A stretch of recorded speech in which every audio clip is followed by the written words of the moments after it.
So this is the review for week 3, resources and capabilities, or the resource-based view, which is the way that we look at. And the key thing here is rather than what we've been doing in the more traditional sense, and that is looking outside the firm or the outside-in view, the view that the book now turns to is this concept that maybe success comes more often from an inside out view. That is, what are we good at inside before we can determine what may or may not be successful.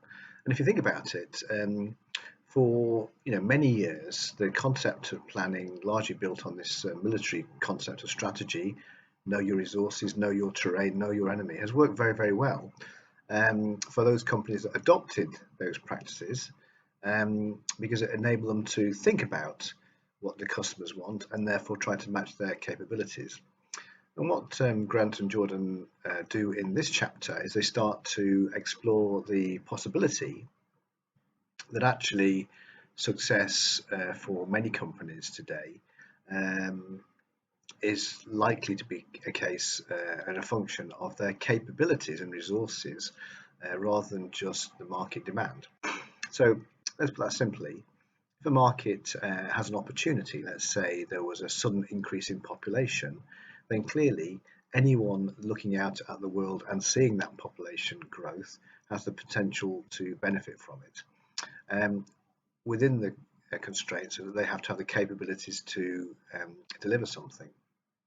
But clearly, if the population is increasing, therefore your market is increasing, if you increase your capabilities, your capacity, and you plan for those things, so you're planning because of an external driver, which is an opportunity, that leads to potential growth.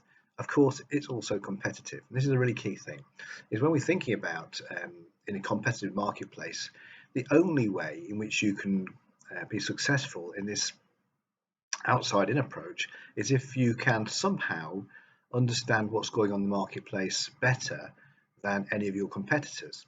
Now, your competitors are also pretty smart, and therefore they're trying to do the same thing. So what tends to happen is there is an incremental battle, a battle of attrition between the competition when we take this outside-in or industry view. Okay, so in the first and second chapter, we looked at this idea that strategy was essentially partly a plan, but in reality it can be many different things, and that's what Mintzberg talked about in the 5 Ps that he has. It's what Grant and Jordan talk about in terms of the 4 key characteristics of strategy, and it's also thinking about some of the earlier papers, the Hambrick paper, where they were looking at how people have tried to document what we mean by strategy in terms of things like storytelling, as opposed to some form of empirical or evidence-based research. So that's the situation. So turning now to the resource-based view, this is the notion that companies' capabilities enable them to actually produce something which ultimately may result in a product or a service demanded by the customer. The key thing here, of course, is it's not specifically driven by customer demand. Having said that, most demands from customers are actually fairly typical and fairly simple. Almost every customer wants high quality products. Almost every customer wants lowest possible price. Almost every customer wants something that makes them feel good. Almost every customer wants something which they would consider to be safe to use. Almost every customer wants something that keeps their family safe. So actually most people are pretty identical in the world in terms of what they want.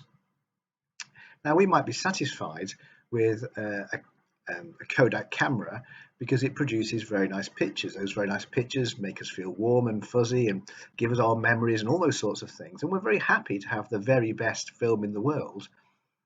But actually, wouldn't it even be better if we could have all those warm and fuzzy memories in an instant? Of course it would. It saves us time, it saves us money, gives us more choice, gives us more opportunity, gives us more flexibility, gives us more creativity. So actually, customers have always wanted those things, but previously they couldn't have them. So what the resource-based view companies tend to focus on is how can we give customers what they really, really want using our own capabilities, because our own capabilities might result in us producing something which is quite different than the existing products. Now, when you look at this in terms of academic work, there's some work by Kim and Maboyne around what's called the blue ocean, red ocean. And the blue ocean is this idea that, if you decide to produce something which nobody else is producing and it actually serves the needs of the marketplace, you're not competing with anybody.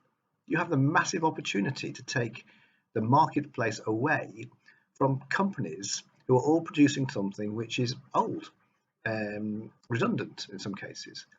The alternative view is you try to produce something for the same customer in the same way and largely in a competitive way. And this is called red ocean. It's called red ocean because it's literally a bloodbath and no one can really gain very much.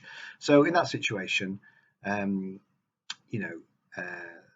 not much to be gained and it's a lot of hard work. So the resource-based view then takes this idea that if we're capable of doing something using our resources, maybe we can deliver something which satisfies those customers' needs which exist, but also results in not being in competition with people. We're doing something differently from everybody else. And what the book talks about is this idea that these views come into a number of different. Okay, so a bit of a technical glitch there as I managed to stop the video, but essentially the resources come into three different categories. The first one is what we call tangible, which is bizarrely capital and funding inside the business. What is it capable of doing? How much money does it have? Can it use that money to gain some form of competitive advantage? The second part of that might be a physical asset. So does it have a manufacturing facility or headquarters that can maintain or manage the quality of the products that are being produced and therefore reassure customers that what they're getting is something of value? The second component of resources is the intangible, and the intangible normally relates to intellectual, technological reputation. So if you have a choice, companies on the whole, if they have high reputation, they can use that reputation to reassure customers that what they're purchasing has value, it's reliable, it's sustainable, that there's an after-sales process, and all those things contribute to the perceived value that customers have of the company's products and assets. So those are the two of the key assets in terms of tangibles and intangibles. Think of an example of how they can make a difference. So if there's a price war between two competitors in any normal business, then what happens is effectively it drains cash out of both competitors, but the one that wins is the one that has the most assets, the most cash. The more cash you have, the more likely it is you can keep that price war going for some time, and ultimately your competition will collapse. So when it collapses, you can then take all that market share off them, or even buy that company, which is often what's happened in the past. Okay, so the third type of asset is or resource is human resources, and that is the ability, the staff, the motivation, the effectiveness, the way the organization works to actually deliver something which is good, better, or innovative, as opposed to simply producing something efficiently. In the case of efficiency, the challenge, of course, is you're making something which in the future no one might want. And that was a classic example, wasn't it, of Kodak film, where as a consequence of people moving on towards digital film, they kept making Kodak film. Now, they must have made the best film in the world, but nobody wanted it. So in that case, it has no value. So the key thing here is intangible assets such as buildings and money can help you to manage your business better, particularly in a competitive environment. The intangible assets allow you to extend your business into new markets because your reputation can be extended. Brand extension is a good example of that. Or thirdly, if you've got good people that are creative, innovative, motivated, then they will respond to changes in the marketplace and they will adapt, which is one way in which that companies can innovate and be successful. Or alternatively, they can be creative and actually innovate, which is where they come up with new ideas, and that allows them to enter into non-competitive situations, which we describe as the blue ocean. So the second thing that Ignacio really focused on was this idea that in this resource-based view, one of the ways that we want to try to assess a company is just how strong is that company if it was only to focus on its own assets. And what he talked about was this VRIO, or VRIN sometimes it's referred to, which is the value. Is the company producing something of value which is either efficient or effective in the marketplace and delivering some form of competitive advantage? The second thing, is it producing something that is rare or scarce, and therefore by being in control of it, you can control, almost in a monopolistic way, you can control the value within that marketplace. So if you happen to control something which is rare and you produce something of high quality, clearly that gives you a competitive advantage over companies that don't produce quality and can't easily access those components. So we might think about Amazon, which is the example that Ignacio talked about quite a lot. Part of their strategy is effectively to make other platforms rare, to essentially become the only company producing platforms, and they become unique in that sense, and therefore it's rare to have anything other than the Amazon platform. If you're only ever using the Amazon platform, effectively it means there's no competition to Amazon, and that's very important in terms of rarity and scarcity. In the future, if you want a platform to do e-commerce, you buy the Amazon platform because there is an alternative. Okay. So the third characteristic is something which is difficult to copy. Inimitable is a term that's often used, and so if it's difficult to copy, what essentially it means, it gives you a very long period of growth and maturity in your product life cycle.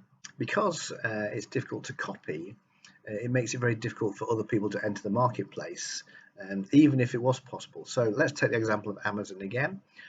Because they are producing, an outstanding platform, other companies are buying it to sell their own goods. It may be called, a Carrefour. It might be called something else, but effectively it's an Amazon platform. It allows them to do business. Amazon become the product for first choice. When a new competitor comes into the marketplace that might be able to produce something as good or even better than Amazon, they have to prove themselves against a background in which Amazon has already proved itself. And customers on the whole don't switch very easily, partly because they're too lazy and partly because they don't trust new things until they've tried and tested them. So that's a real challenge for new entrants. So make something which is inimitable, hard to copy.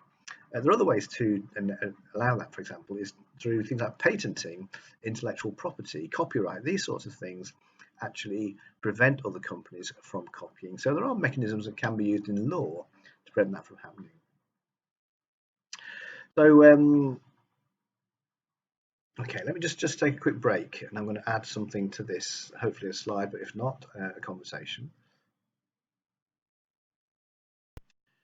Okay, so the N, or the O as it's sometimes called, is to do with no other strategic resources available to other companies. So in a sense, if you are Amazon, you are controlling the platforms, you're controlling distribution, you're controlling your third-party suppliers, you've got fantastic knowledge through big data of your customers, you're very much in control. And it would be very difficult for most other companies, with the exception of companies like Google and eBay or Alibaba, to actually reproduce what Amazon have done. And therefore, it would be difficult to imagine, wouldn't it, given the sort of 10 to 15 years it's taken for Amazon to build its business, that somebody could come in with something that was had some strategic advantage. The other way of thinking about this is in terms of O, or organization, and that is, some companies, they have the organization to manage very complex platforms and business models, and that's very difficult to achieve. It takes many years, and those many years can effectively mean that companies that are doing it build a culture of dealing with complex supply chains. New companies simply haven't got enough time to learn everything, and so for those, they're not organized well enough to make something happen. So I think that's the key thing. Overall, the internal inside-out view considers the possibility that we could do things differently and better and more effectively, or more efficiently, more innovatively, more creatively, because actually all customers are pretty much the same. They want cheaper, better, faster, safer, all those sorts of things. And if we can give them solutions that deliver those benefits, typically that will result in a successful outcome. So this week we're going to be working on the case studies. You'll be starting on your own case study. Hope you've enjoyed the course so far. We'll continue with the corporate and competitive strategy this week. Talk about how do you excel as opposed to just compete. And then we'll be looking at that research paper by McGahn and Porter, which explores industry structure so that we can have a better understanding of what do good companies do in successful industries. Okay, so apologies for the noise in the background. I'm afraid I have to live with it every day. So you only need to live with it for about 15 minutes a week, and look forward to seeing you in class this week. Read your case study, read that paper, read that chapter, and be ready for your next multiple choice test. Hope you're enjoying the course. Speak to you soon. Bye.